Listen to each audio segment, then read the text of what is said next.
Québec, province du Canada située au nord-est des États-Unis, essentiellement peuplée de berrichons en Cadillac appelés Québécois. La langue officielle est le français, qui est mâché par 6 millions de personnes. Le Québécois est hospitalier, travailleur, rarement iroquois, souvent chômeur. Il est extraordinairement ouvert et souriant.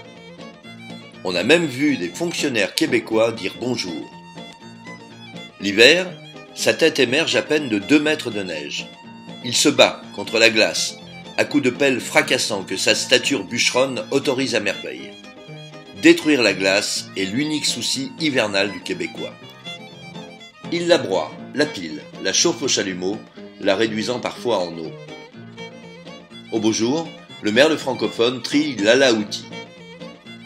Le Québec aussitôt déshiberne et se met à fondre de partout dans la rumeur bouillonnante de 1000 torrents fous. Alors, le Québécois s'affole de voir toute cette eau lui échapper. Il la stocke bien vite dans des congélateurs considérables et des distributeurs de glaçons que le visiteur, étonné, découvre à tout bout de champ de maïs en la moindre gargote. Conserver la glace est l'unique souci estival du Québécois. Les villes les plus connues du Québec sont Montréal et Québec. Même mon beau-frère Christian, qui fait du rock'n'roll, en a entendu parler. Large, paisible et feuillue, Montréal s'enorgueillit de joyeuses rues piétonnes, ouvertes aux palabres futiles et propices aux funambules. On y goûte aux terrasses le spaghetti et le sobuco canadien, bassement calqué sur les recettes italiennes à ce détail près que le bout de veau y est remplacé par des genoux de castor au sirop d'érable pour adoucir.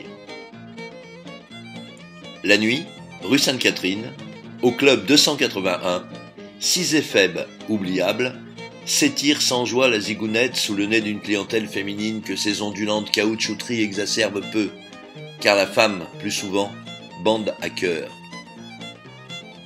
Québec est plus montmartroise et, quoique altière et fortifiée depuis Champlain, plus putassement touristique, avec ses barbes à papistes, ses bateleurs frelatés, ses loupards là, à moto sale.